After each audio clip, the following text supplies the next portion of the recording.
2025 का अब तक का सबसे बड़ा नक्सल समर्पण हुआ है। सबसे बड़ा नक्सल समर्पण, देश की सबसे बड़ी महिला माओवादी ने सरेंडर किया है।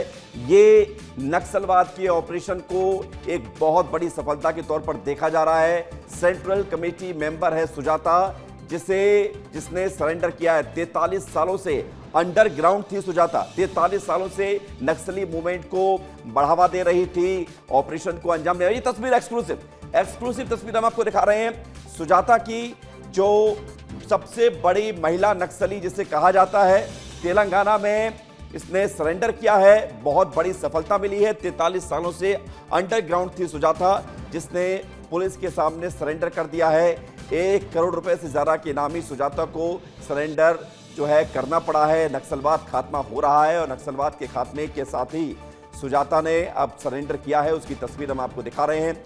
1 करोड़ के इनामी है सुजाता, जिसने सरेंडर किया है। सुजाता सेंट्रल कमेटी मेंबर है और महिला माओवादियों में सबसे बड़ी लीडर, सबसे बड़ा नक्सल समर्पण ये आपको दिखा रहे हैं। जो तस्वीरें तेलंगाना से सामने आई है, यानी कि नक्सलवाद के अब गिनती के कुछ दिन बाकी हैं और उससे पहले नक्सलवाद का तो खात्मा हो ही रहा है। नक्सली जो कई सालों से अंडरग्राउंड थे, कई सालों से इस नक्सलवाद की विचारधारा से जुड़े हुए थे, नक्सलवाद को बढ़ावा दे रहे थे, अब वो नक्सली भी सरेंडर कर रहे हैं। और सुजाता के बारे में आपको बता दें कि 43 साल यानी कि 4 दशकों तक ये अंडरग्राउंड रहकर नक्सली मूवमेंट को अंजाम दे रही थी और सेंट्रल कमेटी की मेंबर है। ये बड़ी खबर आपको बता रहे हैं। डिप्टी सीएम विजय शर्मा छत्तीसगढ़ के, उन्होंने इस खबर पर खुशी जाहिर की है। सुन लीजिए। तेलंगाना में आज सुजाता नामक एक और सेंट्रल कमेटी की मेंबर है, उसने सरेंडर किया है। उसके सरेंडर होने के बाद छत्तीसगढ़ में सक्रिय सीसी मेंबर बहुत कम हैं और जो बाहर भी थे सुजाता आदि, वो भी काफ़ी कम हुए हैं। अन्य स्थानों पर भी कार्यवाहियाँ हुई हैं। तो कुल मिलाकर इनका जो टॉप मोस्ट कैडर है वो भी अब समापन की तरफ है। नियत समय में उचित स्थिति, पूर्ण नियंत्रण की स्थिति, सशस्त्र नक्सलिज्म के समापन की स्थिति जरूर आ जाएगी। संजय, जब हम ये दर्शकों को खबर बता रहे हैं, हमारे सहयोगी संजय जुड़ गए हैं। संजय, जब हम ये खबर बता रहे हैं कि साल का सबसे बड़ा ये आत्मसमर्पण है, सबसे बड़ी महिला माओवादी ने सरेंडर किया है, तो ये खबर लोग जब सुन रहे हैं तो उनको हैरानी भी हो रही है कि ऐसा भी संभव हो रहा है। और ऐसा संभव इसलिए हो रहा है क्योंकि सरकार की इच्छा शक्ति है, केंद्र सरकार की इच्छा शक्ति है, बाकी राज्यों की इच्छा शक्ति है, नक्सलवाद का खात्मा हो रहा है। ये बहुत बड़ी सफलता इसे माना जाएगा। संजय, देखिए, सुजाता कितनी बड़ी नक्सली थी इसका अंदाजा इस बात से होगा कि इस अकेले नक्सली के समर्पण के लिए 5 पन्ने की प्रेस विज्ञप्ति जारी की गई है। इस वक्त मैं उसी प्रेस विज्ञप्ति को पढ़ रहा था और मैं ये देख रहा था कि सुजाता, जो कि नक्सल संगठन की फिलहाल बात करें तो सबसे ऊंचा पद होता है सेंट्रल कमेटी मेंबर का। पूरे देश में 16 सेंट्रल कमेटी मेंबर हैं, कुछ मारे जा रहे हैं, कुछ सरेंडर कर रहे हैं, लेकिन इकलौती महिला नक्सली थी उस सेंट्रल कमेटी में, यानी कि उस पद तक पहुंचने वाली पूरे देश की इकलौती महिला नक्सली है सुजाता। किशन जी की पत्नी थी। किशन जी वो नक्सली जो, जब मैं छोटा था, जब मैं पत्रकारिता की पढ़ाई कर रहा था, तब मैं देखता था कि एक नक्सली है जो पश्चिम बंगाल में मीडिया के कैमरों से घिरा रहता है, अपने पीठ पर AK-47 बंदूक टांगे रखता है। ये नक्सलवाद से हमारा पहला जो पहचान हुई थी वो इस नक्सली के माध्यम से हुई थी। उसकी ये पत्नी थी। इसका जो किशन जी का जो छोटा भाई है, फिलहाल नक्सल संगठन का प्रवक्ता है। एक ऐसा परिवार जो नक्सल संगठन में टॉप मोस्ट पायदान तक पहुंचा, उस सुजाता का अगर आज समर्पण होता है तो ये बहुत बड़ी खबर है। आज दिन भर की ये सबसे बड़ी खबर होनी चाहिए, क्योंकि ये वही सुजाता है जो बीते 5 सालों से हर साल ये खबर आती रही कि सुजाता का या तो समर्पण हो गया, या सुजाता बीमारी से मारी गई, या सुजाता गिरफ्तार हो गई। हर साल ये खबर ब्रेक होती थी और नक्सली इस बात का खंडन करते थे, लेकिन आखिरकार सुजाता ने आज समर्पण कर दिया है। संजय, आप मुझे अगर करेक्ट करिएगा, मतलब जैसा कहा जाता है कि नक्सलियों में सबसे बड़ा अगर कोई नाम है तो वो हिडमा का है, ऐसी महिला नक्सलियों में सबसे बड़ा नाम है, क्या वो सुजाता का है? नहीं, देखिए, नक्सलियों में सबसे बड़ा नाम हिडमा तो नहीं है, हाँ, लेकिन सबसे अधिक चर्चित नाम हिडमा है। लेकिन हिडमा जैसे सुजाता कद मैं आपको बताता हूँ कि हिडमा को पहली बार अगर किसी महिला नक्सली ने तालीम दी होगी तो ये वही सुजाता थी।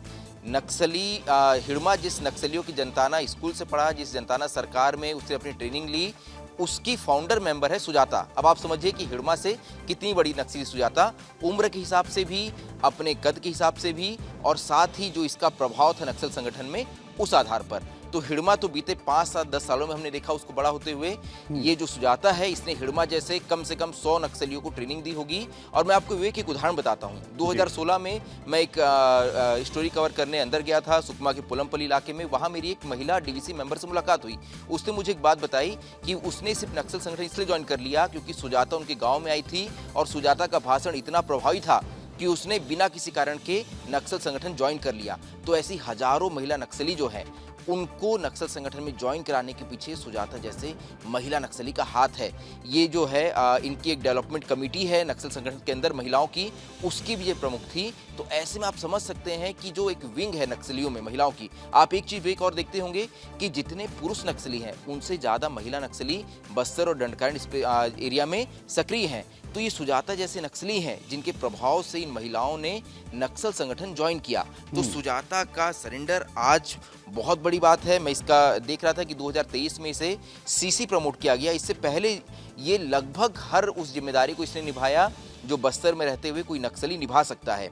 ऐसे में सुजाता जैसे बड़े नक्सली जिन्होंने आज जो हम नक्सलवाद देखते हैं, जो हम देखते हैं संजय एक सवाल और है कि सुजाता क्योंकि तेलंगाना में इसने सरेंडर किया है, छत्तीसगढ़ के बस्तर में आप जिक्र भी कर रहे हैं कि कब कभी रही है, तो इसके पूरे नक्सलवाद के जो अगर माना जाए जो 43 साल तक ये अंडरग्राउंड रही है, तो कितना वक्त इसने छत्तीसगढ़ में रहकर गुजारा है, कितना वक्त इसने तेलंगाना में रहकर गुजारा है, या किसी और राज्य में भी जाकर ये एक्टिव थी? बिल्कुल, देखिए इसके बारे में ये जानकारी दी गई है कि 1996 में ये पहली बार गढ़चिरौली से निकल के बस्तर पहुंचती है। बस्तर में पहुंचने के बाद ये डीवीसी मेंबर प्रमोट होती है। तो 1997 से इसका बस्तर में नक्सल संगठन का सफर शुरू होता है और इसके बाद ये लगातार अलग अलग पदों में रहते हुए नक्सल संगठन की जिम्मेदारी संभालती है। और इसने अपने काम से ये पद हासिल किया कि ये जो है जनताना सरकार की इंचार्ज बनाई गई बस्तर ही नहीं पूरे दंडकारण्य क्षेत्र में। इसके अलावा इसके बाद जब इसका एक बार और प्रमोशन हुआ तो इसे जनताना सरकार इंटायर दंडकारण्य स्पेशल कमेटी का जो है प्रमुख बनाया गया। और इसके बाद इसे जो है साउथ सब जोनल ब्यूरो का प्रमुख बनाया गया था।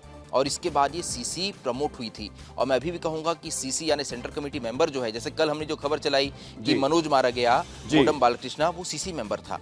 सोचिए जो 14 सीसी मेंबर बचे हैं उसमें से एक नाम था सुजाता का और इकलौती महिला थी जो उस पद तक पहुंच पाई है।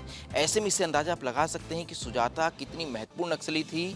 और जब आज इसने सरेंडर किया है तो सरकार अब इस बात को स्थापित कर पाएगी कि जिन नक्सलियों ने मिलकर इस पूरे नक्सल संगठन को खड़ा किया है वो भी अब नक्सल विचारधारा को छोड़कर वापस मुख्यधारा में आ रहे हैं।